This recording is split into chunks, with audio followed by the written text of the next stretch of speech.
Boa noite a todos e a todas. Agora sim, estamos começando. Com alegria, nós anunciamos a nossa quarta palestra do projeto de extensão Conexões e Forgel, um projeto de extensão pela UFMS, no edital EXT 2021, e que prevê um ciclo de palestras com temas relacionados ao ensino, formação docente, conhecimento geográfico, entre outros, e especialmente também a situação de pandemia. O evento de hoje também integra as ações da campanha Eu Respeito da UFMS, que tem o propósito de contribuir para a conscientização das pessoas contra a homofobia, a xenofobia, discriminação e racismo, a fim de que se desenvolva uma reflexão sobre a importância da valorização da pessoa em todos os espaços de direito. Então, nesse sentido, a pauta de hoje coloca relevo, no mês voltado às reflexões sobre a consciência negra, para as discussões sobre questões relacionadas ao preconceito, o racismo, a discriminação, bem como apresentar e discutir as possibilidades e as perspectivas para negros e negras no país. O tema de hoje, aproveito para destacar, ele é destinado a todos nós, brasileiros, brasileiras, negros, negras, brancos, não brancos, estrangeiros, estrangeiras, enfim. Falar sobre os assuntos propostos para hoje devem ser de interesse ou preocupar todos nós que vivemos aqui em sociedade.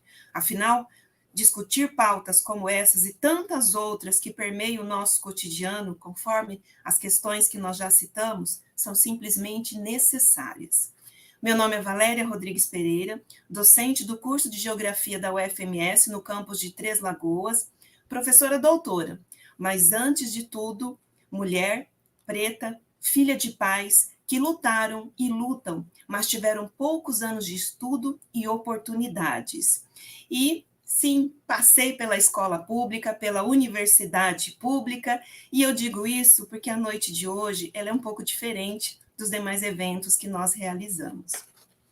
Enfim, estaremos juntos nesse momento, buscando esse importante diálogo entre saberes, práticas, conhecimentos, vivências que englobam a geografia e essas questões que nós já levantamos, com a interação com esses pesquisadores, educadores, de maneira geral, e utilizando aqui esse ambiente de comunicação, né, de informação e comunicação.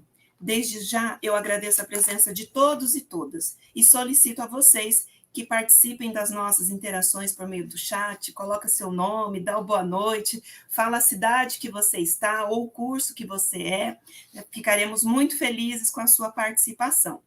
E a gente vai disponibilizar também no chat do YouTube os links para que vocês possam assinar a lista, acessar nossas redes sociais, tá? Fiquem tranquilos que a gente vai disponibilizando isso no decorrer da apresentação dos nossos palestrantes. E aqueles que preencherem os formulários de presença terão direito aí a uma emissão de declaração. Na oportunidade do evento de hoje, eu quero agradecer também ao apoio do curso de Geografia do CPTL-UFMS, a graduação e pós-graduação, os coordenadores, o professor Jodenir, Cedeval, apoio também da AGB, do PET Geografia, Campus Três Lagoas, que tem agora como tutor o professor Mauro, enfim, todos os professores, né, toda a comunidade acadêmica que tem nos apoiado na realização dos eventos. Especialmente o meu agradecimento para as acadêmicas Mariana e Luana, que estão cuidando desta transmissão, além do técnico Marcos, que está aí no suporte. Eu estou encaminhando, gente, para a apresentação dos palestrantes. Mas eu tenho mais alguns agradecimentos. Os nossos acadêmicos do programa de residência pedagógica, que para nossa felicidade e depois de muito empenho, estamos começando neste mês de novembro o primeiro grupo desse importante programa que contribui para a formação dos futuros professores. Nós agradecemos também a presença de todos vocês que estão aqui no canal do YouTube nos acompanhando, professores, profissionais, toda a comunidade que se faz presente, além do curso de licenciatura e bacharelado em Geografia. Por fim, somos gratos ao UFMS pela possibilidade de realizar esse trabalho por meio dessa ação de extensão. Então, vamos lá. O tema de hoje, Conexões e Forgel, os espaços ocupados por negros e negras em diferentes perspectivas. Temos aqui 2 convidados muito especiais, pois por suas contribuições, seja pela produção acadêmica, seja pelo seu trabalho na escola, na universidade, enfim, em outros segmentos e ações, contribuindo para a sociedade de maneira geral. Professor Gabriel e professora Alessandra, recebam nosso carinho pelo aceite do convite para essa palestra no projeto de hoje. Desde já, um grande abraço de agradecimento a vocês dois. Primeiramente, já combinamos aqui, eu vou convidar a professora Alessandra. Tudo bem, professora Alessandra? Eu vou te apresentar enquanto você vai se organizando aí. Professora Alessandra Alves Pereira, licenciada pela UFMS, campus de Três Lagoas, foi bolsista PET Geografia, participando de várias ações, atividades e projetos. Seu interesse reside nas questões de gênero, raça, classe e interseccionalidade no ensino de geografia. Atualmente é professora da Secretaria de Estado da Educação do Estado de Mato Grosso do Sul, atuando na Escola Bom Jesus, em Três Lagoas. Se tiver algo mais, professora Alessandra, depois você vai acrescentando na sua fala. Professora Alessandra, obrigado por sua presença hoje aqui. Você tem um tempo em torno de 20 minutos e qualquer coisa eu lhe aviso. Fique à vontade e os nossos participantes também para colocar suas questões no decorrer da sua fala, que ao final das 2 participações nós retornamos para responder as perguntas. Fique à vontade, a palavra é sua. Obrigada, boa noite. Boa noite a todas, boa noite a todos. Como a professora Valéria já fez toda a introdução, para além disso, também acho que é importante me contextualizar nesse processo, né, enquanto uma mulher preta, bissexual. Então, acredito que faça muito sentido pensar nisso hoje, e inclusive pensando no projeto da UFMS, que a professora já pontuou. Eu, de antemão, queria deixar meu agradecimento, me sinto muito honrada por ter sido convidada para participar, é sempre um prazer poder colaborar nas ações da universidade. E eu já vou, né, pedindo desculpa de antemão, mas eu não enxergo na tela do celular e meu notebook não queria abrir a câmera, então eu vou falar olhando para cá, porque eu consigo olhar os slides, mas eu estou aqui acompanhando. E a fala de hoje, eu pautei em cima, né, sobre interseccionalidade, pensando no tema da roda de conversa, que é os espaços ocupados por negras e negras de diferentes perspectivas. E pode passar, Mari, por favor. Para mim faz sentido a gente pensar, né, no espaço a partir da interseccionalidade, principalmente quando pontuamos questões identitárias, como a questão racial. E a interseccionalidade, para quem não conhece, quem não teve contato ainda com o conceito, entendendo que é um conceito relativamente novo, é um termo que foi cunhado pela Kimberlé Crenshaw, que é essa moça de rosa, muito bonita, por sinal, que é uma jurista dos Estados Unidos. E essa mulher, ela percebe que dentro dos processos que ela vai analisar enquanto uma juíza, existem alguns parâmetros que se repetem. Então, alguns crimes sempre são acometidos ou sempre são pautados sobre pessoas negras, principalmente quando a gente vai relacionar com furto, uso de drogas e, enfim. E aí ela vai começar a questionar esse sistema baseado nesse padrão. A partir de então, esse termo ele vem sendo estruturado e reestruturado.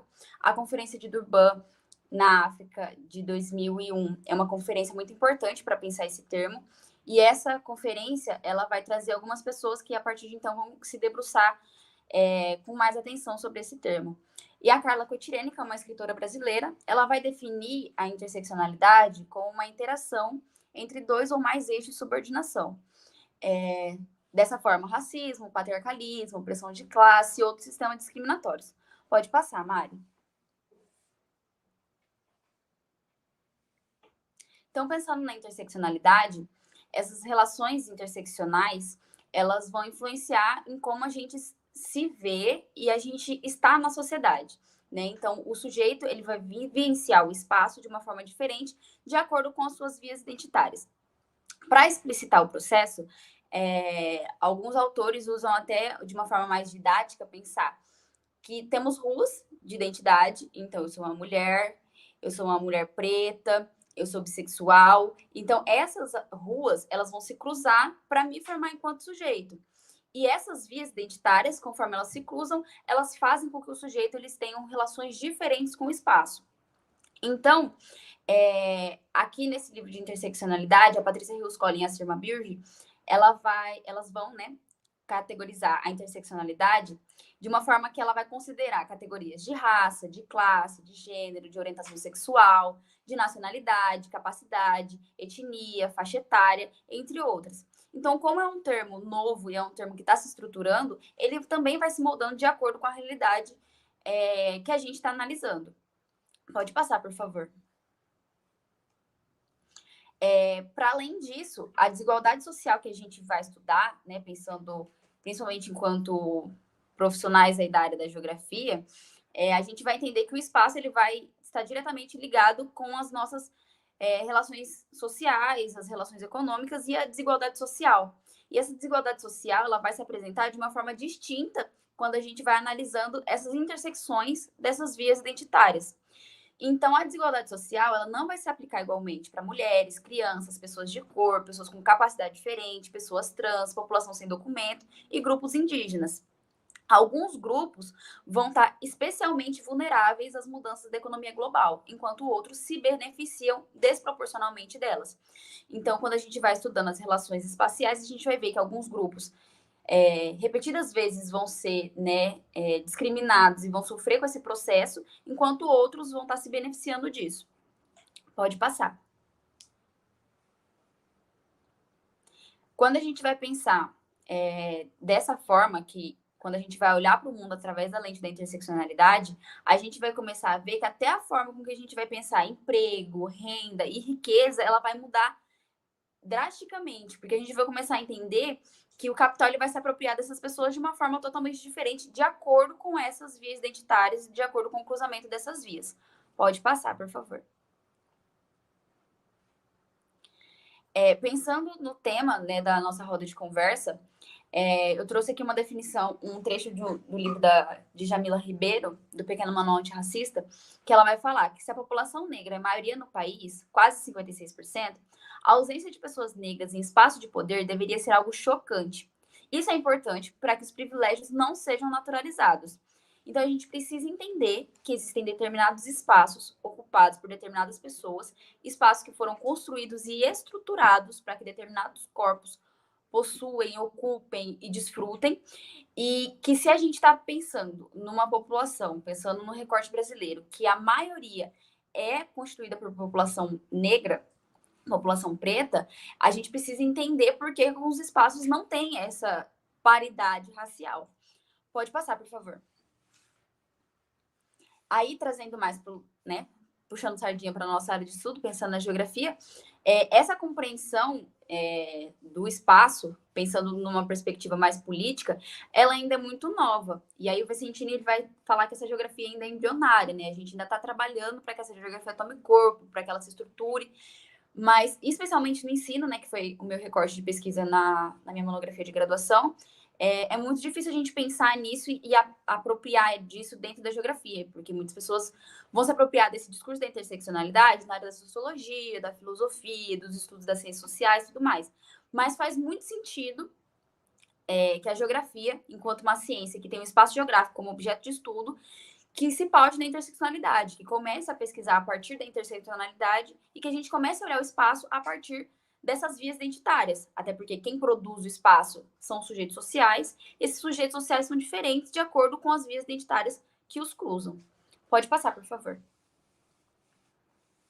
Aqui eu fiz um recorte como se fosse uma segunda parte dessa minha fala, com imagens mais para a gente pensar, porque a gente sempre acaba reforçando isso. E eu achei muito legal quando eu estava montando os slides, porque pensando que a gente está no mês da Semana da Consciência Negra, as imagens também que vão aparecer para a gente, quando a gente vai fazer algumas pesquisas, elas vão ser condicionadas também, né, ao que as pessoas estão procurando. Então, eu coloquei aí de quem estamos falando, né, pensando na população pardas e pretas do Brasil, né, que é o nosso recorte racial de hoje. Pode passar. Então, eu fiz uma pesquisa muito, muito rápida e bem simplória nesse sentido, para colocar mulheres negras. E a maioria das notícias que vão aparecer são notícias de luta, de resistência, dessas mulheres negras tentando ocupar espaços que usualmente não foram pensados para essas mulheres. Pode passar. Os homens negros, que muitas vezes aparecem. Eu fiquei chocada com essa imagem que eu vi, porque as personalidades negras que são pensadas, né, estão sempre num lugar de entretenimento, né? Então, são atores, atrizes, comediantes, jogadores, sempre pessoas que estão num lugar de visibilidade para outras, né? Nesse lugar de entretenimento. E me chocou também a forma com que esses corpos estão sendo apresentados, né? Porque essa ideia da sexualização do corpo negro é algo muito bizarro. Então, aqui a gente tem um recorte muito explícito, quando a gente vai pensar no recorte de gênero e no recorte de raça, apropriadamente aqui nesses dois casos. Pode passar. Quando a gente vai falar sobre crianças, a gente tem um recorte para além de gênero e de raça, a gente também tem um recorte de idade. Então, pensar que as crianças negras, elas também são vulneráveis a alguns casos. Quando a gente vai estudar, né, questão migratória, quantas crianças não são deixadas para ser transportadas sozinha, né, nas fronteiras, se a gente for pensar nos Estados Unidos e para o México, porque as legislações para essas crianças nesse território estadunidense, ela é diferente para uma pessoa mais velha. Então, a gente entende que esse critério também de idade faz com que essas pessoas elas vão vivenciar esse espaço de uma forma totalmente distinta. E aqui também me choca, porque esse lugar das crianças negras, né, no lugar de criança que está passando fome, por mais que a gente tente construir outra coisa, ele ainda é recorrente, né? Em pleno século XXI, 2022. Pode passar, por favor. Fiz um recorte de idade, né, pensando em pessoas idosas, e aí, nos tópicos das notícias, vão aparecer como que as pessoas idosas, elas são mais vulneráveis a determinadas doenças, principalmente pessoas pretas, né, pensando no lugar que essas pessoas estão morando, no tipo de trabalho que essas pessoas fizeram ao longo da vida, no tipo de recurso que essas pessoas conseguem alcançar, políticas públicas específicas para essa população. Pode passar, por favor. Aí eu fiz um recorte de capacidade, pensando em pessoas PCDs, né? E quando a gente faz esse recorte, a gente vê que hoje aparece com mais frequência do que antes, se a gente fosse fazer esse panorama histórico, que essas pessoas elas estão aparecendo, que as redes sociais estão impulsionando, a forma com que os meios de comunicação também facilita com que essas pessoas tenham visibilidade, com que essas pautas sejam ouvidas. Então, pensar que dentro desse recorte, dessa imagem de duas pessoas, a gente tem aí um recorte racial, a gente tem um recorte de gênero, a gente tem um recorte de idade, a gente também tem um recorte de capacidade, porque essas pessoas que têm, nesse caso, uma limitação física, elas vão vivenciar o espaço também de uma forma totalmente diferente de uma pessoa como eu, que não tem uma limitação física. Pode passar, por favor. Coloquei aqui também a questão da sexualidade e da orientação de gênero, pensando que aqui eu coloquei um recorte específico de transexuais, e ali em ênfase aparece a Lineker, que para mim tem sido assim uma das referências que estão aparecendo nesse lugar também do entretenimento, mas que está tendo um reconhecimento para além do nosso território brasileiro. Então, é a primeira artista transexual negra a receber um Grammy Latino. Então, ali também vai aparecer figuras como a Erika Hilson, que foi uma deputada federal eleita na última eleição. Aparece bastante coisa sobre a Marielle, nesse lugar, né, da sexualidade. Então, pensar que essas pessoas, elas também têm outras vias identitárias que vão cruzar o corpo dela, que vai fazer com que ela vivencie o espaço de uma outra forma. Pode passar, por favor. E o que esses sujeitos sociais fazem, né? Como que esses sujeitos estão inseridos no espaço. Pode passar. Coloquei ali trabalhos pensando para a população negra. Então, aqui a gente já tem uma leitura crescente de que pessoas negras ocupam outros espaços de trabalho nesse lugar acadêmico, esse lugar do escritório e tudo mais. Pode passar. Quando eu coloquei trabalhos, né, de negros, ainda é recorrente esse lugar, pensando na população negra, em relação à perspectiva trabalhista, ainda muito associado ao processo escravocrata no Brasil. Então, a gente vai ver várias imagens de tráfico negreiro, né, da população sendo escravizada no Brasil, e assim por diante. Pode passar. Aqui eu coloquei um sobre o sistema carcerário, para mostrar como que a população negra, majoritariamente, tem sido preparada para ocupar esse espaço do sistema carcerário. Então, quando a gente vai estudar como que o sistema carcerário foi montado no Brasil, estruturado, ele foi estruturado para que pessoas negras ocupassem esse espaço. Então, quando a gente tem uma legislação que abole a escravidão em 1888, e 2 anos depois a gente tem uma lei dos vadios e da capoeira, que vai prender toda a população que não tivesse um comprovante de renda, um comprovante de residência, ou que ainda tivesse praticando capoeira, 2 anos depois da abolição da escravidão, obviamente que a gente vai ter um sistema preparado para que essas pessoas ocupem, né? E isso também corrobora para que exista aquela associação, né, subjetiva também sobre o corpo negro. Então, a ideia do preto bandido, do bandido bom e bandido morto, também facilita com que esse sistema não seja questionado, né? Então, eu não vou questionar como o sistema carcerário foi estruturado, mas eu tenho uma imagem da cadeia e ela sempre ocupada majoritariamente por corpos negros. Pode passar. Juro que eu já estou caminhando para o final. Tá, aqui é sobre trabalho infantil, né? Esse de trabalho infantil me atravessou também de uma forma, né, diferente. Agora que eu tô com mais ênfase no ensino, né, público diretamente, né, porque antes era com o PET, eram algumas intervenções pontuais. Mas agora que a gente começa a se aproximar dos alunos, a gente vê como que os nossos alunos, né, hoje ainda estão inseridos nesse processo, né? Alunos que saem da escola muito cedo para poder trabalhar, e que essa renda não é um trabalho acessório, essa renda é para literalmente construir uma renda da casa, para que eles consigam subsistir no básico, né, no mínimo. E quando eu coloquei trabalho infantil, não tem nenhuma imagem de uma criança branca, né, passando por esse processo de trabalho infantil. Então a gente vê aí também um recorte de idade, um recorte de gênero, um recorte de raça sobre esses corpos. Pode passar. E aí, para pensar qual que é a diferença desses espaços, né, ocupado. Pode passar para o próximo. Eu coloquei uma imagem clássica, que é uma turma de formandos num curso de medicina. Pode passar. E aí eu dei uma ênfase nessa imagem, porque enquanto essa foto for considerada normal, a gente ainda precisa analisar racialmente o espaço que os negros e as negras ocupam no Brasil hoje. Pode passar. Coloquei uma imagem que retrata o nosso sistema judicial, né, do Supremo Tribunal, então, só personalidades brancas.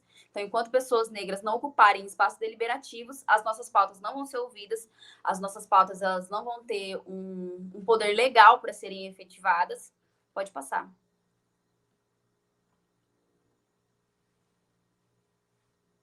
Aí, coloquei alguns trabalhos, né, que a gente entende, ou cursos, enfim, que trabalhos são pensados para elite, né? Aí a gente tem engenheiro, pode passar. A gente tem advogado. E quando a gente vai pesquisar desses cursos, são cursos ocupados majoritariamente por população branca, né? E uma população relativamente jovem. Então, você não vê a imagem de curso de formando, dificilmente você vai ver uma pessoa, né, mais velha, pensando numa faixa etária de idade. Pode passar. E para fechar, eu fiz uma pesquisa também levantando sobre a questão das cotas raciais, pensando, né, que a gente está aqui falando num grupo seleto de pessoas que estão na universidade, que mais de 70 mil vagas para cotistas raciais deixaram de ser ofertados, né? E aí vai ser um estudo da Associação Brasileira de Pesquisadores Negros, da BPM, e ela vai mostrar por universidade quantas vagas para alunos cotistas deixaram de ser ofertadas dentro do período de 2013 a 2019. Pode passar. E aí vai ter uma série de cursos, pode passar para a próxima. E aí eu deixei uma ênfase, porque o FMS também aparece nessa pesquisa, com cerca de 70 vagas que deixaram de ser ofertadas, porque a gente entende que o processo de oferecimento dessas vagas para alunos cotistas raciais, ele é de acordo com a porcentagem e a quantidade de vagas que tem para o curso. Então, a gente já tem estipulado quantas vagas tem no curso, a gente já tem estipulado quantas vagas são reservadas para alunos cotistas. E aí, dentro dessas vagas que deveriam ser ofertadas, são vagas que não foram ofertadas para esses alunos. Pode passar. A estimativa é que as universidades não ofertaram 19,4% das vagas que deveriam ser destinadas às cotas raciais entre 2013 e 2019. O número superior a 70 mil vagas. É quase a capacidade total do estádio do Maracanã, no Rio de Janeiro. E aí eu queria fechar com esses dados, né, para pensar como que essas pessoas negras, a partir do viés interseccional, estão ocupando espaços, né? E aí eu vou deixar para alguém me cortar, porque eu não sei parar de falar. E aí a gente conversa mais no final, quando a gente abrir para perguntas.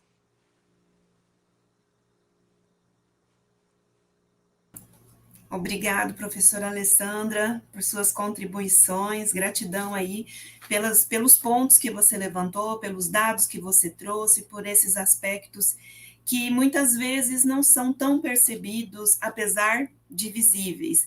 Muito obrigada mesmo, e depois a gente vai querer te ouvir um pouco mais por meio das perguntas, e vocês que estão assistindo podem escrever aí no chat do YouTube as suas questões, que no final, após a fala do professor Gabriel, nós vamos então poder aí fazer um momento de diálogo, de debate, né, que a gente pode ampliar muito mais a nossa conversa aqui hoje. Obrigado, e você fica aí com a gente, que depois eu te chamo novamente.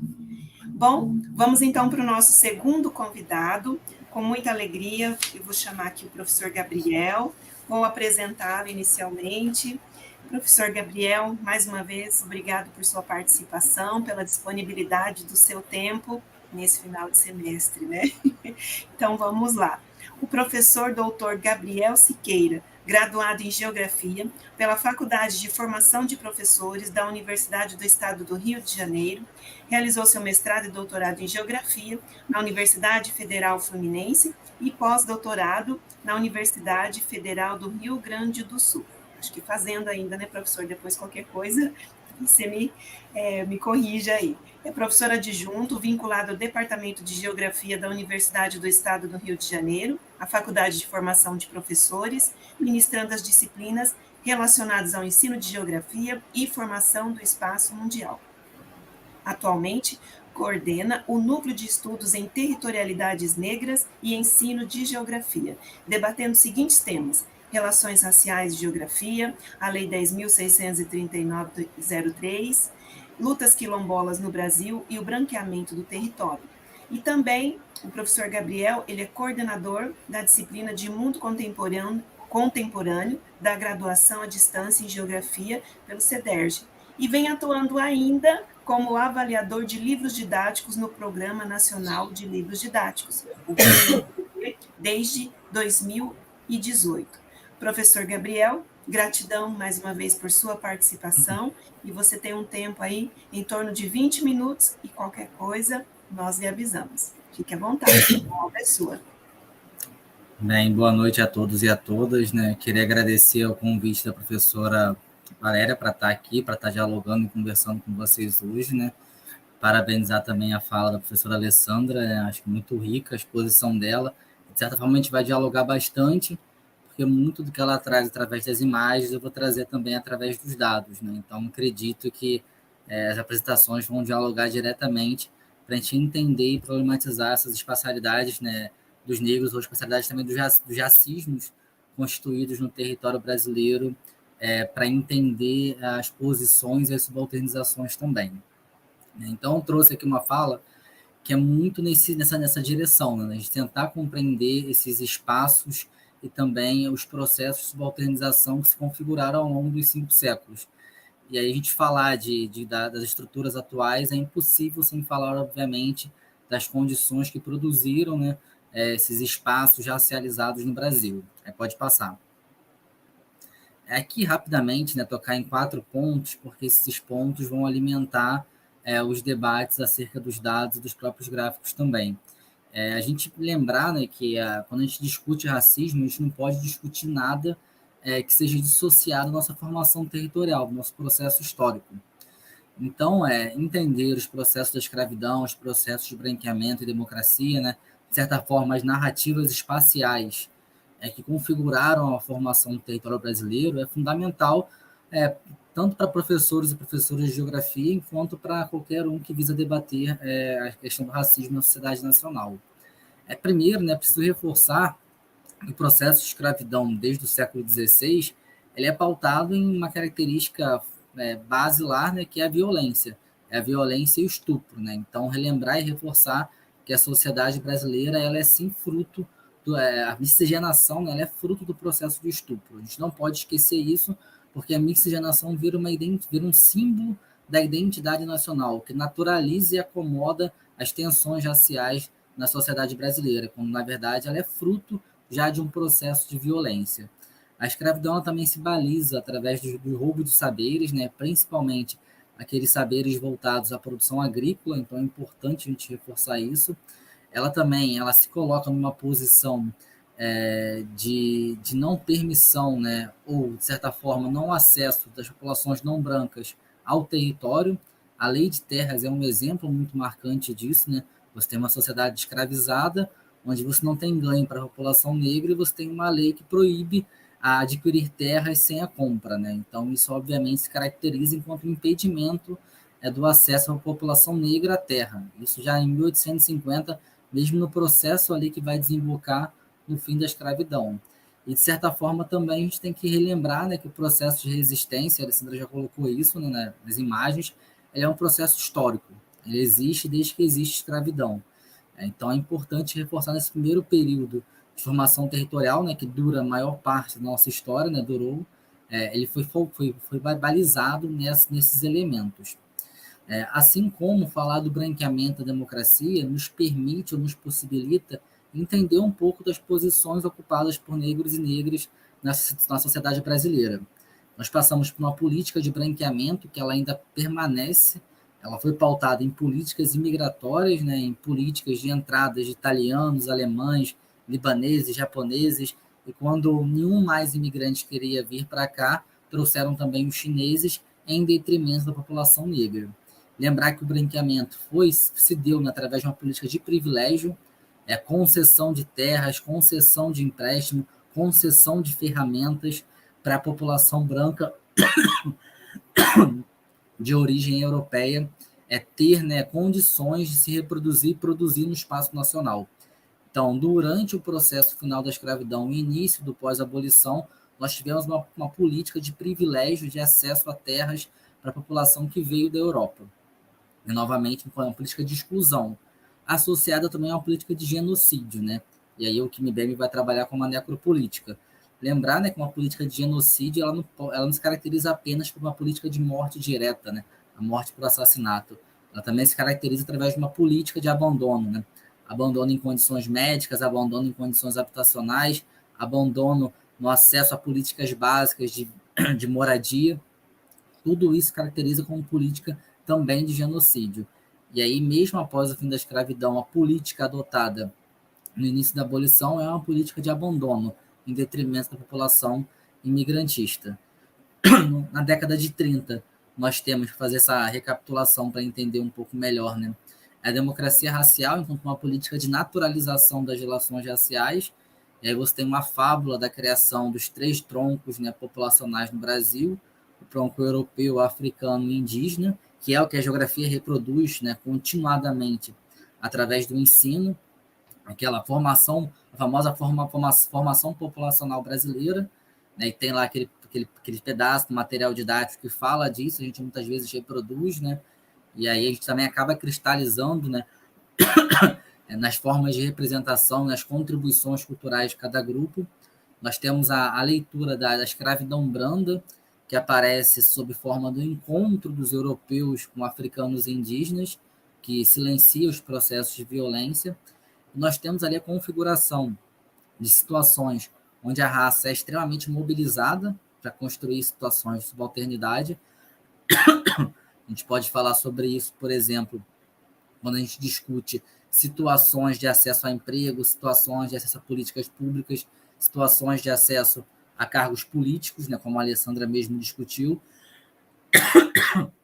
e através de políticas de acesso em outras políticas, né, que essa dimensão racial ela não é tão mobilizada. E essa confusão, muitas vezes, ela acaba gerando a máxima, né, de que não existe racismo no Brasil. Então, nós temos esses 3 contextos e a permanência disso sob a leitura também do branqueamento, que a gente chama de branqueamento do território, que é a contínua exclusão de populações e povos negros de áreas dos centros urbanos, dos centros de produção e de empregos.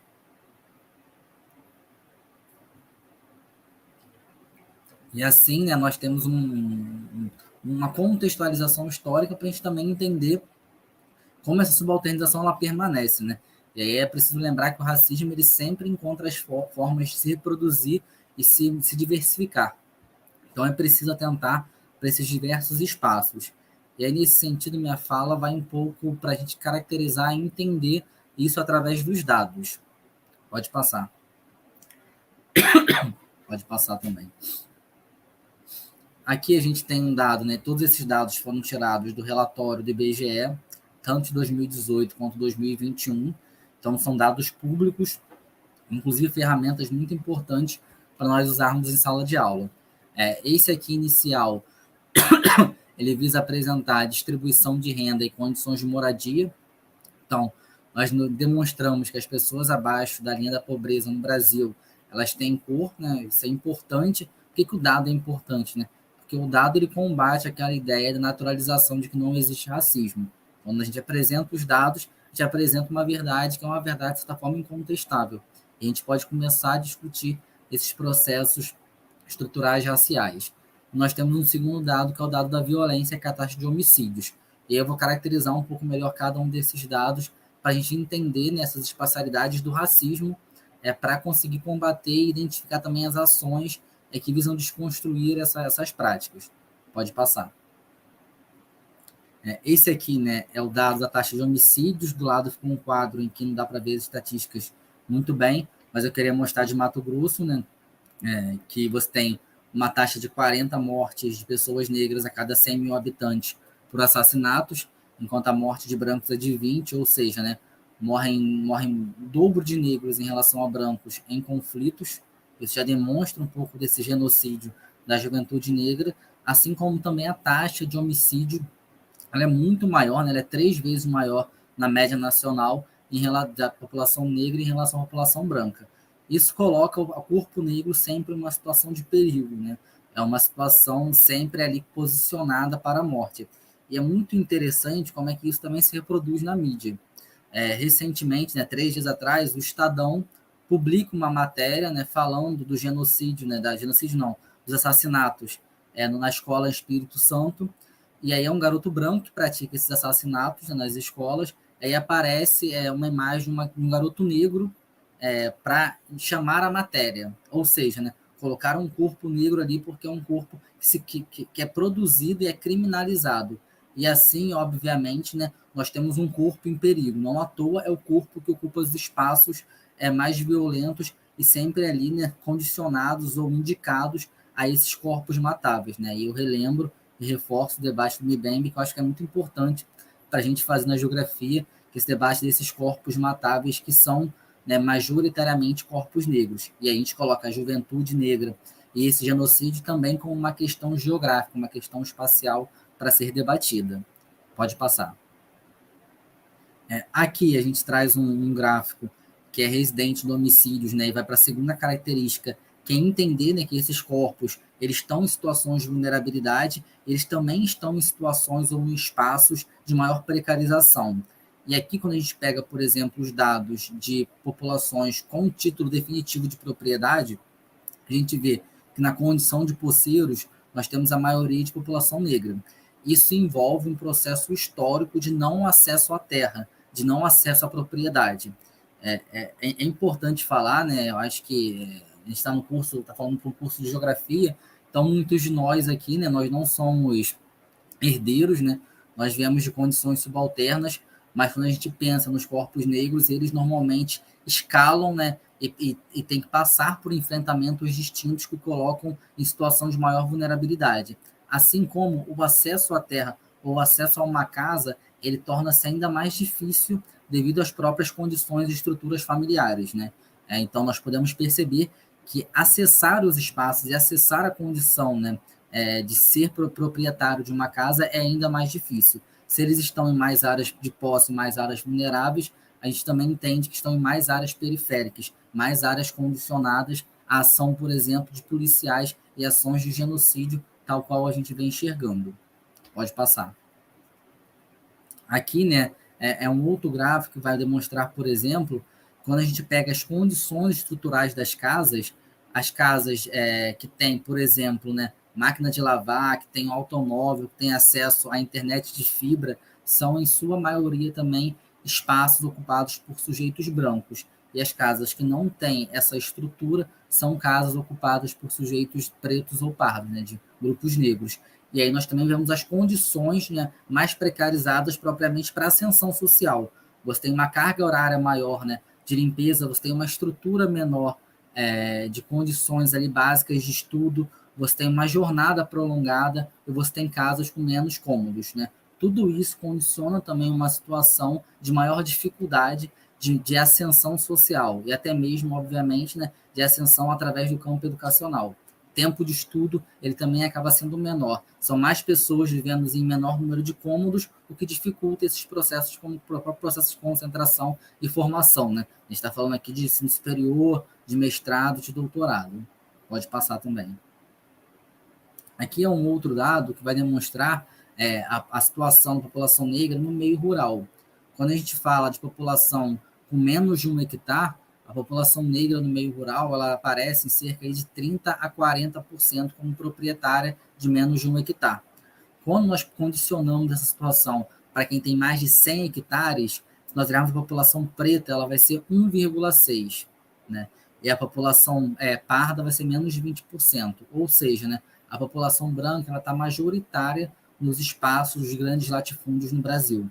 Então, quando nós olhamos a zona rural, nós também observamos que essa população negra ela está em pequenas propriedades, ela muitas vezes, nessas pequenas propriedades, na maioria das situações, não são consideradas agriculturas familiares, são consideradas apenas casas, tem aquelas pequenas roças, e grande parte desses negros são meeiros ou meeiras, né? Ou seja, né, eles produzem na terra de outra pessoa, normalmente uma pessoa branca, né, e eles pagam para produzir naquela terra. Então, nós temos também uma condição ali subalternizada que é explicada pela falta de acesso à terra, inclusive no meio rural.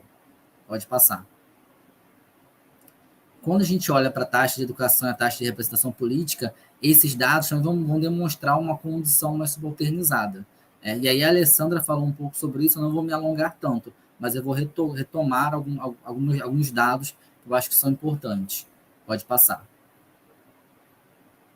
Aqui no lado esquerdo, né, a gente tem as profissões, com as 10 profissões ou as 10 formações do ensino superior que tem o maior número de matrículas no Brasil, e aí a maior participação da população negra está no curso de pedagogia, né, e as menores participações da população negra estão em cursos vinculados a áreas médicas, né, psicologia, odontologia e medicina.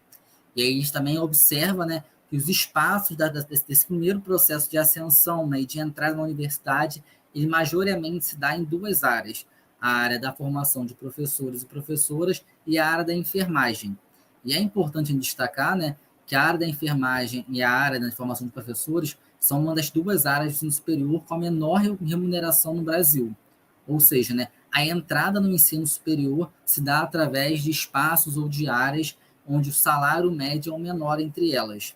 E isso também nos ajuda a entender as condições salariais. Quando nós olhamos as condições do alfabetismo, nós também olhamos as condições vinculadas à dimensão urbana e à dimensão rural. Na dimensão rural, aquela reprodução, uma grande escala ali, né, de um analfabetismo negro que está muito vinculada também à falta de políticas públicas em áreas rurais negras. Isso também é, mais uma vez, uma condição histórica que se reproduz através do isolamento dessas áreas. Pode passar. Aqui a gente olha a distribuição de estudantes segundo o nível médio frequentado entre 18 e 24 anos. Nós podemos perceber que tem uma grande taxa da população negra que está cursando o ensino médio, né, nesse período.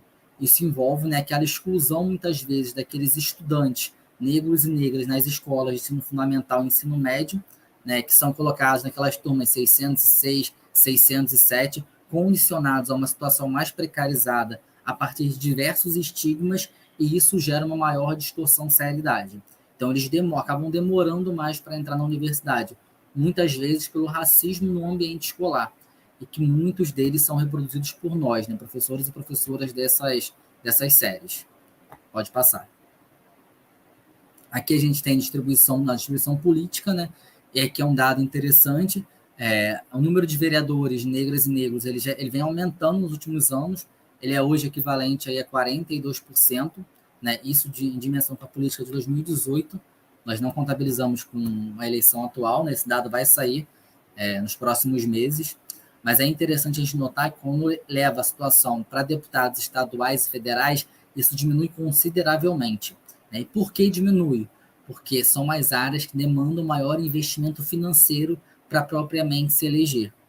E aí nós observamos que os investimentos financeiros, né, em deputados e deputadas negros, eles são bem menores ou bem inferiores em relação a deputados e deputadas brancas. Isso gera essa condição em que o financeiro e o investimento é menor. E aí, né, existe hoje um debate sobre a participação de negros e negras, né, dentro do fundo eleitoral para estimular os partidos a incorporarem mais negros e negras no campo político. Mas isso ainda é pequeno em relação ao total de candidatos que conseguem efetivamente se eleger. Pode passar. Por fim, né, aqui é um rendimento médio, e aí para pensar também mercado de trabalho, a gente pensou no campo educacional, campo habitacional, campo político, e a gente precisa pensar também na renda média. Né? Quando a gente pensa na renda média, nós temos que pegar os cargos de gerência que são ocupados. Quando a gente pega o quinto campo, né, ali os 20%, com maior remuneração em cargos de gerência, quase 90% são brancos. Né? Mesmo quando a gente pega ali, né, os 20% com menor remuneração entre as gerências, eles ainda assim são maioria branca também. E aí, quando a gente fala dessa gerência, a gente está falando de gerência de fast food, gerência de lojas de departamento, mesmo assim, em sua maioria, eles são brancos. Isso também demonstra, né, que quanto mais sobe o estamento, né, quanto mais sobe a renda salarial desses cargos de gerências, maior é a distância entre a população negra e branca. Pode passar. Né? E é assim, né, a gente caracterizou esses dados, né, pensando mercado de trabalho, pensando genocídio, pensando índice de escolaridade, espaços, né, no ensino superior que essa população vem alcançando. A gente está pensando aqui também, obviamente, né, nas condições estruturais de ocupação, seja do espaço urbano, seja do espaço rural. Mesmo diante desses dados, que são dados assustadores, eles nos ajudam a entender, né, e a comprovar em sala de aula, e muitas vezes é preciso nós fazermos isso, como o racismo é gritante na sociedade. Né? E os dados, eles demonstram isso. A gente não precisa fazer um esforço, né, além de, muitas vezes, histórico, de forma prolongada na escola, porque nós não temos tempo. O professor de geografia vai entrar 2 tempos por semana, o professor de história também. É preciso que a gente leve esses dados, né? A gente leve essas características, ou levar as imagens, né? A Alessandra também acho que é uma metodologia muito importante, né? Nós discutimos essas imagens, para demonstrar de forma mais densa como o racismo ele se reproduz no espaço brasileiro em todas as esferas da sociedade. E por que isso, né? Muitas vezes, quando um estudante questiona a existência dessas práticas, eu sempre pergunto para ele, né, quais são as hipóteses para explicar esses dados. E normalmente, esse estudante ou essa estudante, ela não tem resposta para explicar essa diferença de dados, porque a resposta é a existência do racismo. Né? E isso é importante para a gente entender e tentar combater também. E aí, a gente pensa em algumas políticas de combate, algumas políticas de acesso a esses espaços. Eu não tenho mais muito tempo, eu vou só direcionar, e aí, posteriormente, a gente comenta melhor. Né? A gente tem no campo educacional, na esfera da Lei 10.639, uma política extremamente importante para pensar, né, a autoestima, a participação e a presença negra no currículo do ensino fundamental e médio. Então, nós temos essa lei impactando em reformas curriculares, nós temos mudança de livros didáticos, embora ainda não sejam o que nós queremos. Ele mudou muito em relação a 20 anos atrás. Nós temos aí um aumento de cursos de especializações, ampliação de publicações e criações de diferentes e diversas formas de intervenção e extensão na universidade. Essa aqui mesmo é um exemplo dela, que há 20 anos, há 10 anos atrás, poderia não ser pensável. Né? Ao mesmo tempo, nós temos leis de acesso ao ensino superior que são leis extremamente recentes. Né? A gente está falando de uma lei que tem menos de 20 anos. E ainda assim ela traz um impacto, que é o impacto, quando a gente olha os dados, né, de dobrar o número de estudantes negros em espaços universitários. Isso é, sim, uma dimensão que deve ser relembrada, deve ser reforçada por todos nós. É uma política extremamente efetiva, embora ainda precise ser melhorada. Porém, no campo educacional, há 2 aspectos que nós precisamos melhorar, que é o aspecto da evasão escolar, que muitas vezes gera o abandono, gera o aumento da taxa de analfabetismo e está muito associado às práticas racistas que esses jovens, essas jovens sofrem, assim como a entrada precoce no mercado de trabalho, muitas vezes informal, mal remunerado ou com o cuidado da casa, e aí a interseccionalidade se mostra muito forte, né? E, obviamente, essa distorção de seriedade que os dados apresentam, que também tem a ver com a exclusão desses alunos, dessas alunas negras, durante o ensino fundamental e o ensino médio. Pode passar. Nessas políticas, nós também temos um campo da ocupação pública, né, que é uma reserva de vagas para funcionários negros e negras, que aumenta a renda média, aumenta esse número ocupando o espaço público, mas ainda é pouco, a gente pensar que a reserva é de 20%. Né? Nós temos o maior fundo eleitoral para candidatos negros e negras, é uma política recente, 2020, né? Mas isso não dá conta, por exemplo, da gente pensar a ocupação de cargos de gerência.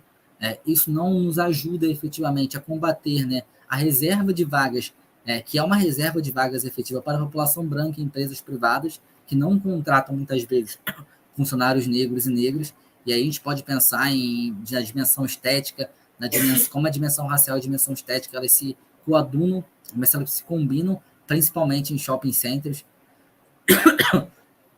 Porém, contudo, entretanto, nós temos um outro ganho nessas formas também de luta, que é a lei, né, vinculada a comunidades quilombolas, é o artigo 169 e o decreto 4887, que potencializa e gera ferramentas de luta de acesso territorial às comunidades quilombolas. Então, nós temos essas ferramentas, né, para potencializar e para alterar, obviamente, a estrutura da ocupação territorial brasileira. Pode passar. Mas, ainda assim, né, esses dados, essas reflexões, elas não nos ajudam, né, e é preciso nós, na geografia, né, tensionarmos isso, a entender ou a dimensionar essa pouca presença na política cultural da população negra, principalmente vinculada ao que ela recebe de incentivo. Uma pesquisa breve sobre a Lei Rouanet, por exemplo, vai demonstrar que mais de 80% da verba destinada são para produtores e produtoras brancos.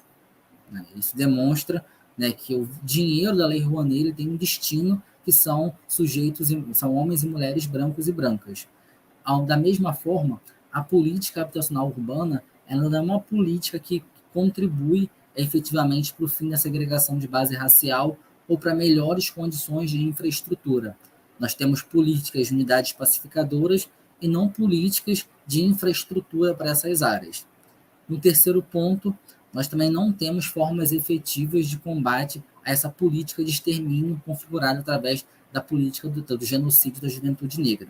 Essas três dimensões elas ainda precisam avançar muito, e nós precisamos sempre associar isso a uma reflexão também espacial também da geografia. Eu acho que a fala ela visa, né, demonstrar esses diferentes espaços do racismo, né, e a gente tem que pensar, obviamente, formas de combatê-lo. Obviamente, não sou eu, né, não vai ser a Alessandra, não vai ser a Valéria, nós vamos encontrar formas aqui, mas todos nós juntos, né, podemos pensar e refletir junto sobre condições para tensionar essas situações e, principalmente, como é que nós podemos levar essas questões para a sala de aula. Bem, é isso, gente. Obrigado. Obrigado, Valéria. A gente pode passar agora para as questões. Né?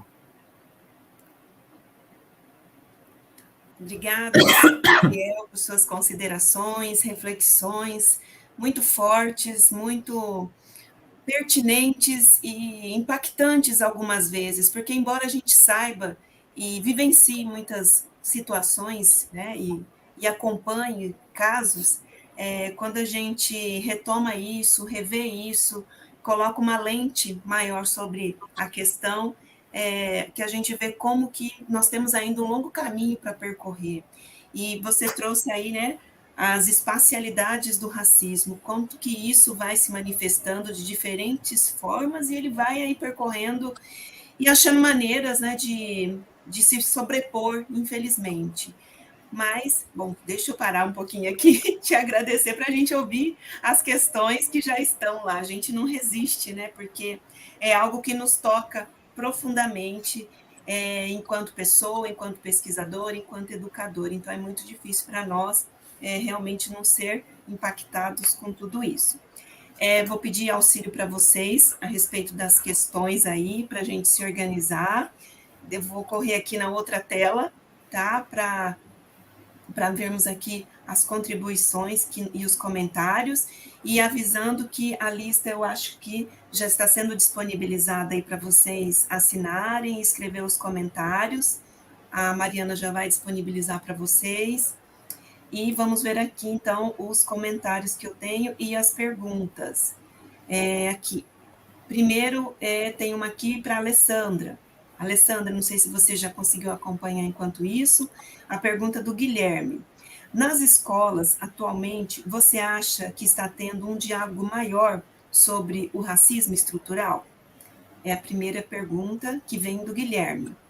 A Carolina está cumprimentando você, professora Alessandra. Mais um cumprimento aqui das pessoas participantes. Tem gente de longe vendo vocês hoje aqui, hein? Pessoal do Rio também, muito obrigada aí pela participação de vocês. Para a Alessandra, que fez a primeira fala, da Josiane. Quais os desafios e caminhos de se construir diálogos credibilizados no contexto escolar, sendo você, nós, mulher negra, fala isso, pois somos muito descredibilizadas em nossas falas. Essa é a pergunta da Josiane. E ela acrescenta, né, dado o atravessamento de raça, gênero, que são aí, né, a gente tem várias escalas aí dentro desse contexto. Ainda para... Deixa eu pegar uma, vou guardar aqui na fila da Luana e vou ver duas aqui para o Gabriel, vou correr um pouquinho, tá? Deixa eu ver aqui. Eu que coloquei, porque eu não resisti aqui, né? A questão da representatividade nos cargos públicos, que a gente ainda carece muito dessa representatividade nos cargos públicos, Gabriel. Se você quiser ampliar um pouquinho mais a respeito disso, até considerando o contexto onde você reside, aí no Rio, que também temos aí uma diferença, né? Em várias regiões do país, no estado, essa representatividade também sofre ainda essa diferença. Da Jamile para você, Gabriel. Por que será que o negro não está em cursos de medicina, enfermagem, considerando aí, né, a origem, aquele rótulo, né, que a gente acaba usando, né, os cursos vistos, entre aspas, de elite, quem é que tem acesso a esse tipo de curso? Acho que é nesse sentido a pergunta da Jamile. Então, ficou aí duas perguntas para cada um, tudo bem? Depois a gente continua na outra rodada. Fiquem à vontade, quem vai primeiro. Agora eu vou inverter, então. Primeiro vai o Gabriel. Tudo bem? Passo a palavra aí. Bem, acho que as perguntas são ótimas, né? Em primeiro lugar, assim, vou falar um pouco do lugar, né, da onde eu produzo pesquisa, do lugar da onde eu faço as reflexões, né? Eu acho que isso tem muito a ver com o contexto particular da UERJ de São Gonçalo. Primeiro, a UERJ de São Gonçalo está no estado do Rio de Janeiro, mas ela está no município de São Gonçalo, que é um município periférico, é um município de 54% a 55% da população negra, está num contexto extremamente subalterno, pensando na região metropolitana do Rio. A própria unidade da UERJ, a gente tem uma UERJ Maracanã, tem uma UERJ FEBEF, né, que é em Duque de Caxias, e tem essa UERJ em São Gonçalo. É uma unidade que só tem curso de formação de professores e professoras. Então, efetivamente, a gente está num ambiente de formação de professores num município que é um município periférico. Eu estou no departamento, que é o departamento fora, né, da região Nordeste, que tem maior número de professores e professoras negros e negras. Né? A gente tem aqui o Andrelino, que teve, né, que felizmente faleceu recentemente, foi o primeiro a produzir uma tese no Brasil sobre relações raciais na geografia. Nós temos também a professora Cátia Antônia, que é a primeira negra doutora em geografia no Brasil, isso também é outra marca. Nós temos aí a professora Ana Cláudia, o professor Santana, nós já tivemos o professor Renato Emerson, né, que foi um campo ali, que criou um campo na UERJ de São Gonçalo e contribuiu de forma ativa para nós termos um grupo forte, estruturado sobre questão racial, e aqui também tem o professor Denilson, né, também acaba debatendo de maneira muito intensa relações raciais. Então, estou num departamento, que é um departamento muito privilegiado para discutir questão racial. Com público. Melhorou o áudio? Vocês me escutaram ou ficou ruim? Está chiando bastante. Está chiando bastante. Deixa eu tentar tirar o celular de perto para ver se melhora. Melhorou? Não. Não. E é só quando você fala. Deixa eu pensar aqui o que é para... Engraçado, que não tem nada aqui, não tem nem vento. Desliguei o ventilador também. Travado. Eu acho que eu vou sair e vou entrar de novo para ver se melhora. Tá. Pode ser? E aí, se você quiser, você pode ir encaminhando a resposta e eu retomo daqui a pouco. Pode ser. Aí qualquer coisa, você tenta um fone para ver se... Tá, vou ver se eu pego um fone aqui. Tá.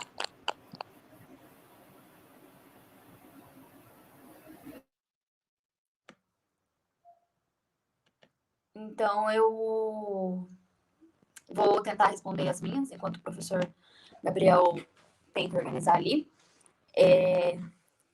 O remoto é maravilhoso. Sempre acontece essas coisas, né? Tá, a pergunta do Guilherme, que ele me pergunta se atualmente nas escolas eu acho que tem um diálogo maior sobre racismo estrutural. E aí eu queria te rebater com outra pergunta, né? Em relação a que a gente está usando esse parâmetro de maior ou menor, né? Porque se a gente for pensar, né, em relação a 30 anos atrás, eu creio que seja maior.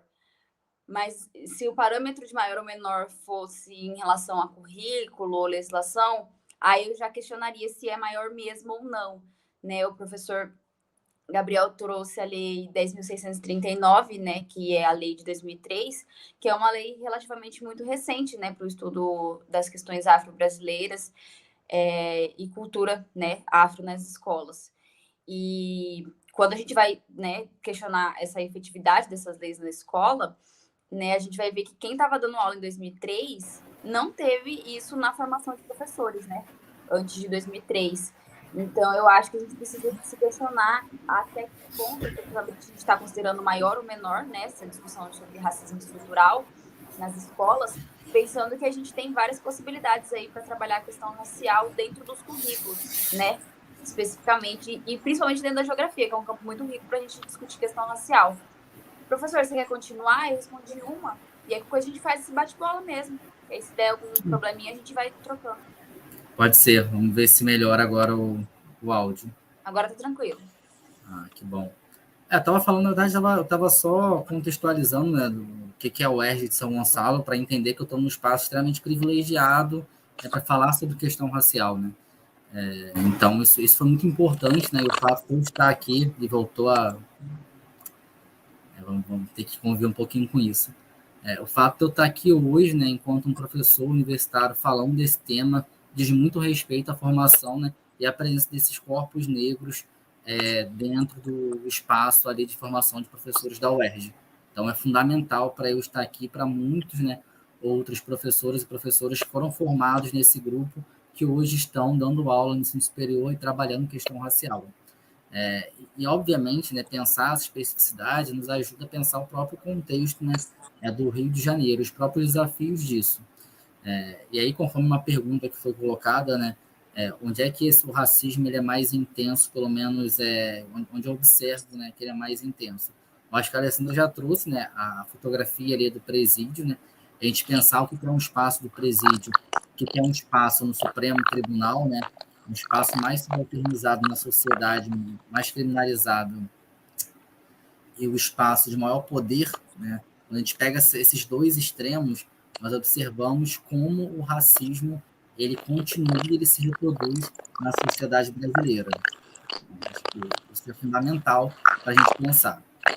E aí, obviamente, né, o ruído está atrapalhando bastante, gente, desculpa. Estou tentando aqui... E aí, assim, a gente pode pensar que a educação é uma das formas para a gente minimamente combater isso, né? A lei é fundamental, e aí pegando o próprio gancho da Alessandra com a pergunta, né? A lei, ela possibilita, né, muitas vezes a permanência, que é quando o estudante ele se enxerga no próprio currículo. Você tem um currículo eurocentrado, um currículo que não representa em nada os estudantes, obviamente esse estudante ele tende a se afastar, ele tende a não entender a vivência naquele currículo. E currículo é vida também, né? Currículo é o lugar onde a gente reside. A gente está falando de geografia, né? Que é uma área que possibilita inúmeros diálogos com a nossa vivência. Então, é preciso que a gente reforce essa discussão no ensino e, ao mesmo tempo, que a gente difunda isso no ensino superior. Cobrar de professores e professoras no ensino superior para que eles abordem esse tema é fundamental.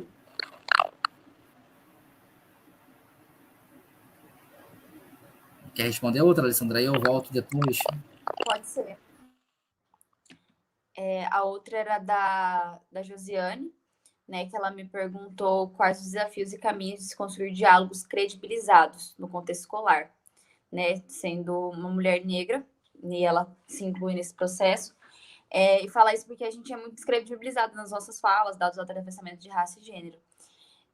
Eu nunca tive vivenciado esse processo tão explícito quanto esse ano, né, trabalhando.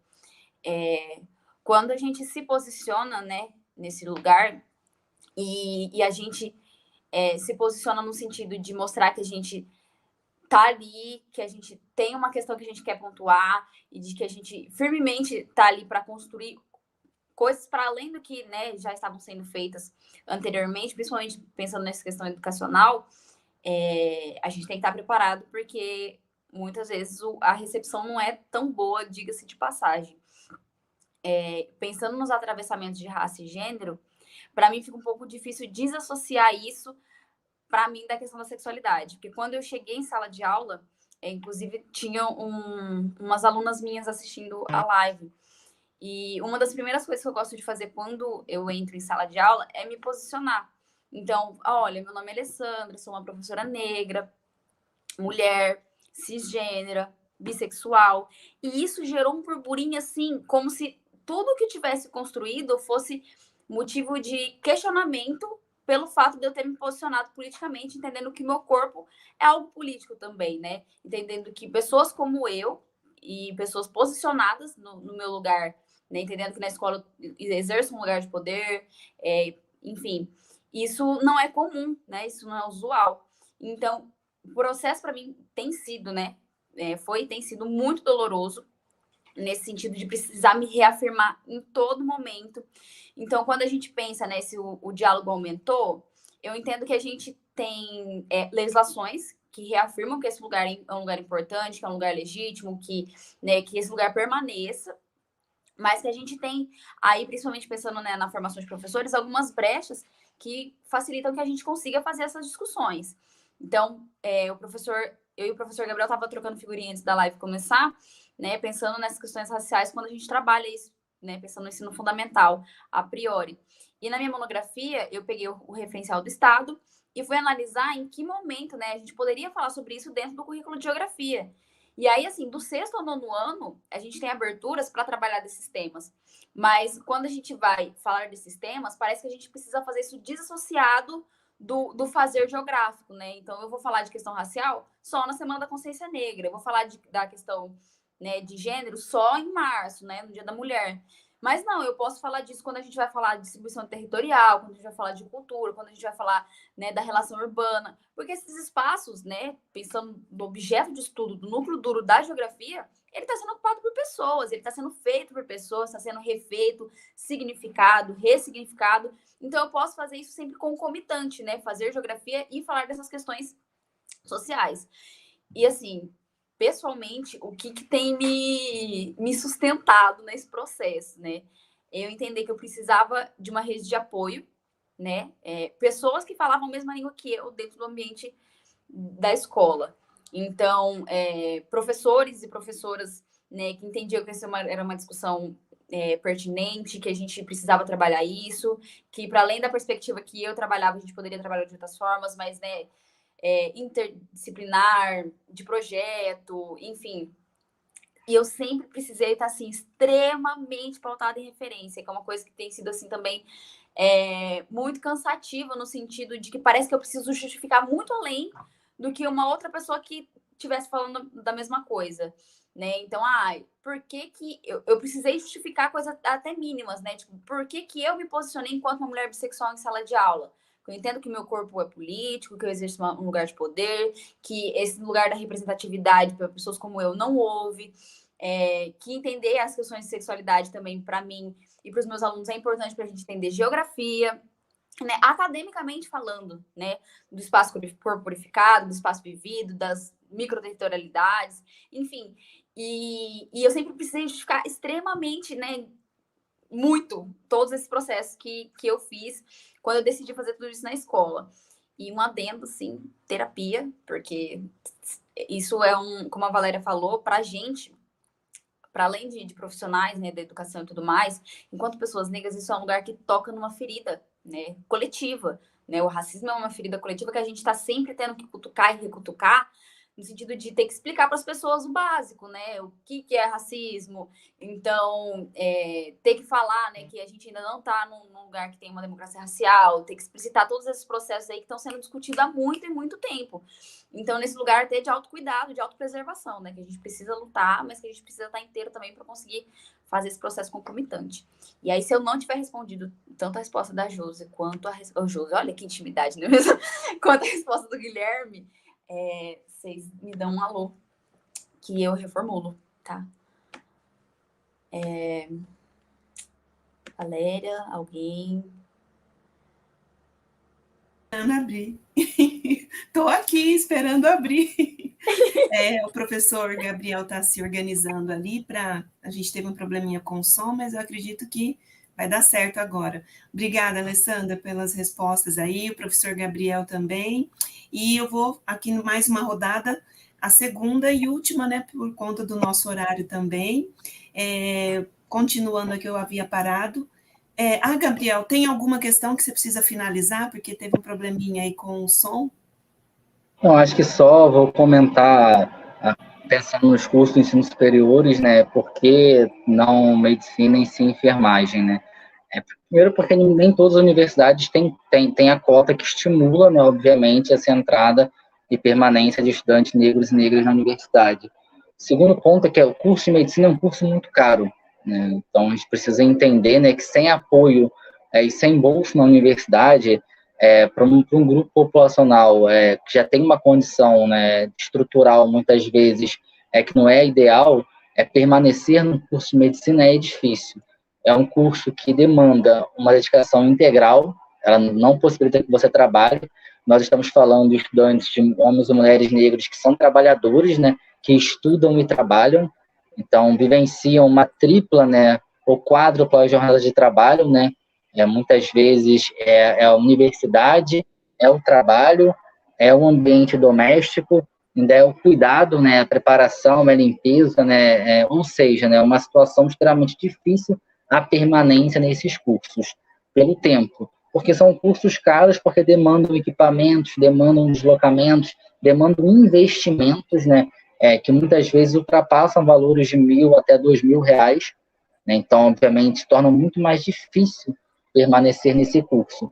E aí a gente pode ainda falar um terceiro ponto, que é o próprio racismo nesses espaços, a própria exclusão, muitas vezes, o isolamento que essas pessoas são submetidas. E aí recai no que a Alessandra falou, né, da falta de coletividade. Então, muitas vezes, esses grupos, eles procuram, né, se unir nesses espaços para evitar esse processo de segregação que acontece, sim, no espaço do ensino superior, né? É preciso que a gente reforce isso. O racismo no ensino superior está presente, ele está presente muitas vezes não apenas nos estudantes, mas também com os professores, né, que veem naquele corpo um corpo que não vai conseguir acompanhar os outros alunos. E é um preconceito também em relação às próprias cotas, né, que vê esse aluno sem ter as mesmas condições, como se aquele conjunto de saberes, muitas vezes decorados, para fazer uma prova, definisse a capacidade de alguém. E aí é preciso entender, muitas vezes, como isso acontece.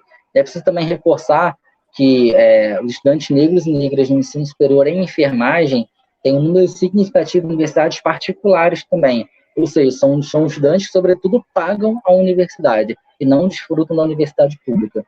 Esse é um dado extremamente relevante para a gente, né, que pensa o acesso aos espaços. Obrigada, Gabriel. São muitos desafios a serem enfrentados e superados, porque você mostrou também na sua fala aí as políticas públicas que foram surgindo ao longo dos anos, né? Ainda não é o que a gente espera, mas são sinais que mostram um certo avanço, um significativo avanço que lentamente traz aí muitos benefícios para uma população significativa do nosso país. Não vou me alongar, porque a gente tem perguntas aqui para vocês. Deixa eu ver aqui os comentários onde eu parei da Luana, que eu marquei o nome dela aqui, que era a última. Para a Alessandra, muitos alunos do ensino fundamental não sabem como que é o sistema de cotas funciona. Você, como professora, como faz para levantar esse diálogo em sala de aula? Essa é uma pergunta da Luana. As reflexões aqui a respeito, especialmente das imagens, que dizem muito para nós, também está aqui no chat. Pessoal de fora participando.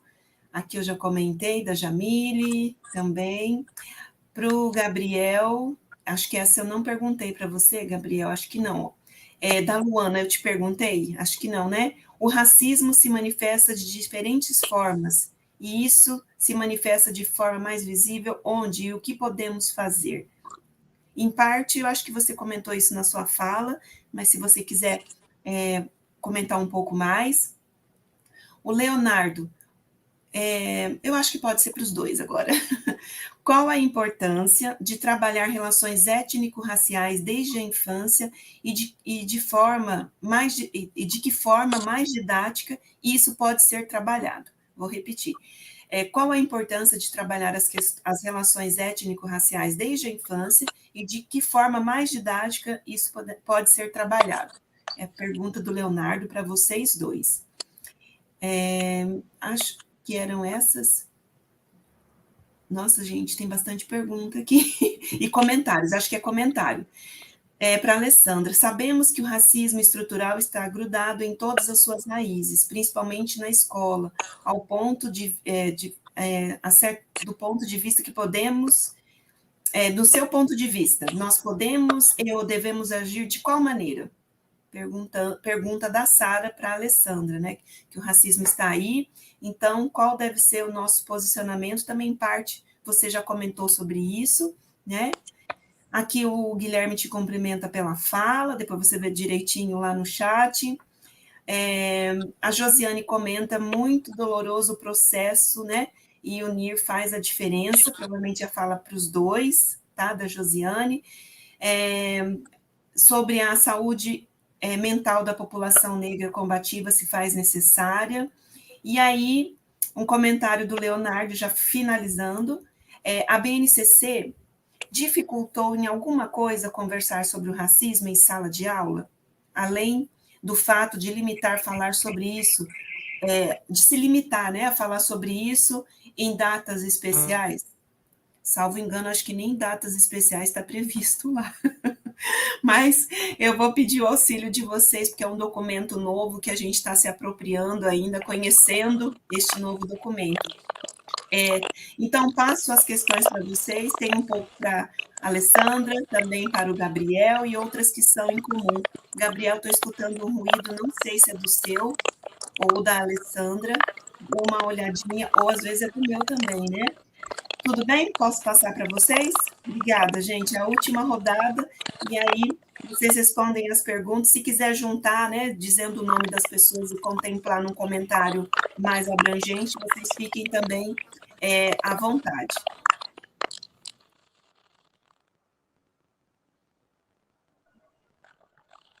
Quer começar, Alessandra? Pode ser, eu faço da Luana e aí você começa do Léo. Pode ser? Pode ser. A Luana perguntou, né, como que eu levanto o diálogo das cotas raciais, né, na escola. Pensando que realmente para mim era muito importante, né, tratar desses alunos em sala de aula, eu fiz um primeiro exercício, até como um processo ali de acolhimento, né, das turmas que eu leciono esse ano. Todas elas eu comecei com uma linha do tempo legislativa para a gente pensar como que o Brasil é formado, né? Então, desde assim, a primeira lei de educação, 1837, né, que proíbe a entrada de negros ainda que sejam libertos, e pessoas com doenças contagiosas no ensino público, né? Para que a gente consiga contextualizar de que forma que a população brasileira está hoje, onde que está essa população, né? Como que a população carcerária foi formada, como que a população, né, do ensino superior foi formada. E aí, dentro desse processo de legislação, eu levanto a lei de terras, a lei do boi, que é a primeira lei de cotas, né, pensando nesses cursos superiores e técnicos mais para a área, né, dos ensinos da agropecuária, de medicina veterinária e afins. E termino falando sobre as cotas tanto no ensino superior quanto nos concursos públicos, né? Porque algo que eu particularmente gosto de enfatizar muito é como a educação foi um lugar de transformação para mim, tanto enquanto sujeito, né? De entender enquanto pessoa negra, da minha sexualidade, de me permitir questionar algumas estruturas que para mim eram inquestionáveis antes de ter acesso à informação. E economicamente falando, né? Pensando que nossos alunos, como o professor Gabriel pontuou, muitas vezes tem evasão, nossos colegas de curso, pensando nessa população negra que às vezes entra, não consegue fazer ou faz de uma maneira muito mais penosa do que outras pessoas, né? Pelo fato de ter que conciliar tudo isso, eu acho importantíssimo que a gente efetivamente pontue que é um lugar de transformação para os nossos alunos também, para que eles consigam se emancipar, né? Enquanto sujeito, mudar de vida. Falei para eles, é um lugar diferente de você poder ir no mercado e, sei lá, às vezes do básico, né? Poder escolher o Danone que você quer tomar e pensar que a educação é um caminho que eles podem acessar para que isso se efetive. Obviamente que a gente vai ter N críticas aí, né? A esse processo superior, enfim, a nossa entrada no mercado de trabalho, mas pensando, né, num aluno sem formação nenhuma, entrando precocemente no mercado de trabalho, não recebendo miseravelmente, para um aluno que tiver acesso à educação superior, são dois processos totalmente distintos, né? E trabalhar relações étnico-raciais desde a infância, eu acho extremamente necessário, né? Falando em todos os âmbitos, em todas as fases da educação, pensando que essas crianças precisam se formar e eles precisam formar identidade, né? Eles precisam, para ele entender o outro, ele precisa entender quem que ele é. Então, ele se entender enquanto sujeito e se diferenciar do outro, né?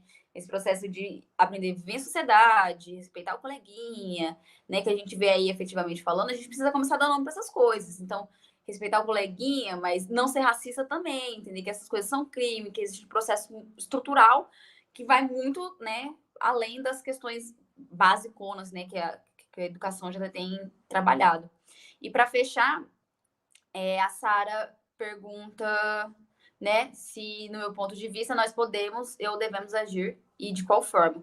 Eu acho que a gente é extremamente responsável também desse processo, pensando enquanto classe, enquanto professor, né, porque se existir tanta gente por aí falando, né, abre aspas, desculpa a palavra, mas tem tanta gente falando merda aí, falando de racismo reverso, é porque talvez não teve acesso, né, a um processo educacional que permitisse com que essas pessoas se efetivassem e não repetissem esse tipo de falácia, né? Então, essas coisas elas precisam ir para a escola, elas precisam ir para o chão da escola para que a gente não tenha pessoas que questionem se o racismo ainda existe, né?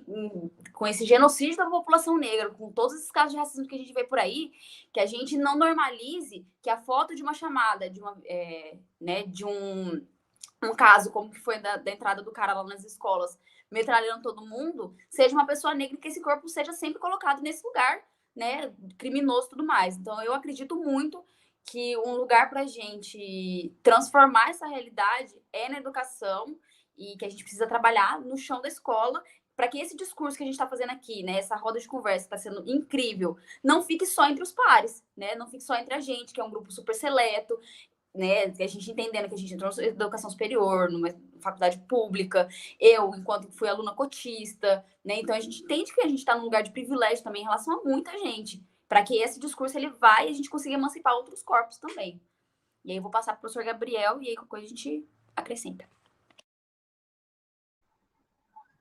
Eu acho que é muito a direção mesmo do que você falou, Alessandra. A gente pensar, por exemplo, né, e como é que responde para a BNCC, ao mesmo tempo pensa sobre o currículo, né? Primeiro a gente tem que pressionar, como eu falei, a política ser implementada também no ensino superior. A gente tem que cobrar, né, novamente, né, reforço nesse tópico, né, de professores e professores que eles debatam relações raciais em ensino superior.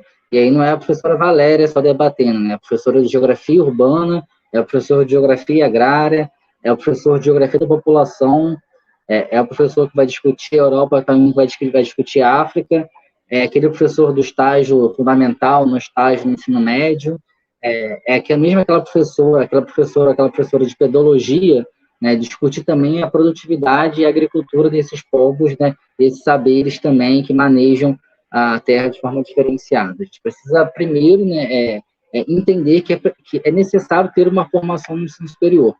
A gente aqui na UERJ, a gente passou por uma disputa para implementar a lei enquanto disciplina, mas ao mesmo tempo a gente percebe, né, vai estar na renovação curricular que está para acontecer, mas ao mesmo tempo a gente percebe que muitos professores falam de uma relação raciais interdisciplinar, mas na prática são apenas professores e professores engajados com o tema que o fazem.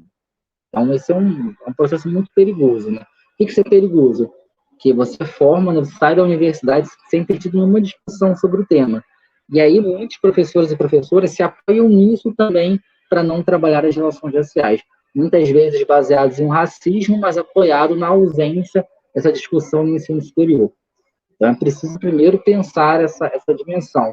E também lembrar que na escola, né, há algumas décadas atrás, eu me formei entre 2000 e 2006, né, no ensino fundamental e no ensino médio, e aí minhas referências sobre relações raciais são zero no ensino, né? E para hoje, né, o que eu vejo professores e professores fazendo, a gente vê que evoluiu muito, né? Então, efetivamente, há um impacto da lei em sala de aula. Esse impacto não é o que a gente deseja, né? É um impacto ainda bem superficial.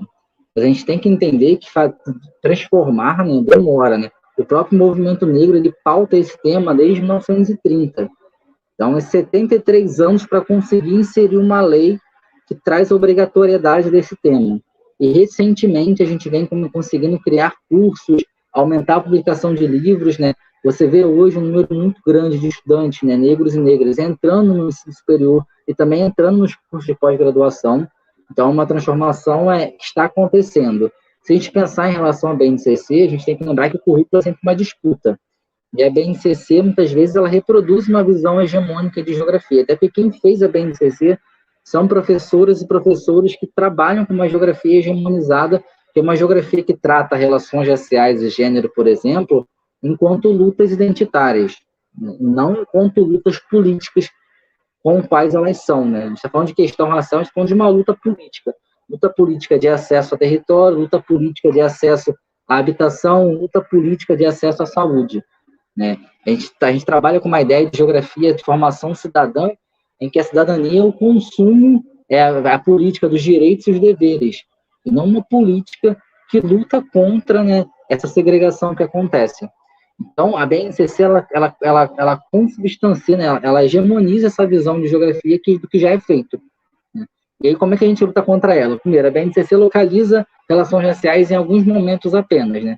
Você vai falar lá no 7º ano de questão quilombola, isso nomeadamente, mas quase todas as habilidades podem ser discutidas a partir das relações raciais também.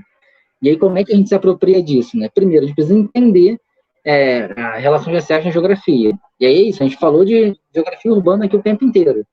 Segregação, de habitação, de acesso, isso é geografia urbana, né? A gente pode falar também de desigualdade na população brasileira em renda, isso é população, né? Isso também está lá na BNCC, discutir população. A gente pode falar, né, de disputa geopolítica, isso está na BNCC, para trabalhar, por exemplo, diáspora, migração em África, né? O que é essa migração nos Estados Unidos, da Europa, né, nos últimos 10 anos?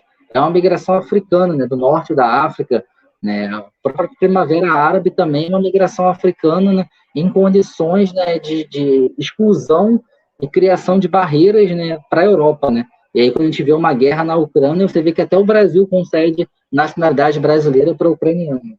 Eu não vi o Brasil oferecendo, né, asilo político para egípcios, por exemplo, né, quando eles estavam num processo de guerra bem complexo, né, ou para outros países, né? Então, a gente pode discutir isso também dentro do campo de uma geopolítica. Ou seja, esses temas, eles permeiam a geografia. Eu trabalho muito com branqueamento, né? O branqueamento é a maior política de formação populacional da história do Brasil. Você tem quase 4 milhões de imigrantes europeus ou asiáticos entrando para substituir da população negra, né? Ou seja, a população brasileira é uma população produzida, né? Ela não é uma população de formação espontânea. Você tem uma política de planejamento populacional no Brasil, uma política de morte, né? Isso de 1818, né, para falar da primeira cidade criada para civilizar o Brasil, que é a Nova Friburgo, né, que foi o imperador que cria, exatamente com esse termo, né, trazer civilização aos trópicos, né, e até políticas mais recentes, né, de exclusão de populações negras dos centros, né, e você vê várias chamadas limpezas de centros urbanos ou revitalizações, que na verdade exclusão da população negra dessas áreas. Ou seja, isso é geografia sendo feito o tempo inteiro. Então, para disputar currículo, precisa entender melhor sobre essas questões. E aí, né, felizmente, nós temos, né, vários estudantes, como a própria Alessandra, né, acessando esses espaços e tendo, né, entrando no magistério, trabalhando esses conteúdos, né, e a promoção de iniciativas para a gente discutir melhor esses temas. Eu acho que elas são fundamentais para a gente disputar o currículo, né, e para a gente também disputar esses espaços hegemônicos. Para finalizar, eu só vou falar rapidamente, né, uma experiência, né, a gente teve na IMPEG, né, Encontro Nacional de Práticas de Ensino e Geografia, e a mesa que queria falar sobre uma nova geografia, uma reforma na geografia, era uma mesa de quem já faz geografia há 20, 30 anos. Eu pergunto, será que é essa mesa que vai falar sobre uma reforma na geografia? Foi a mesma mesa que falou no outro IMPEG, né, de 2018. Será que são esses mesmos professoras e professores que vão ditar a geografia? Então, é preciso que a gente pense isso, né? E tensionar a geografia publicar artigo, entrar nas pós-graduações, concorrer aos concursos públicos também no magistério, para efetivamente fazer uma geografia que não caia nessa linha eurocentrada, que é o que é feito atualmente e é o que se reproduz principalmente na BNCC.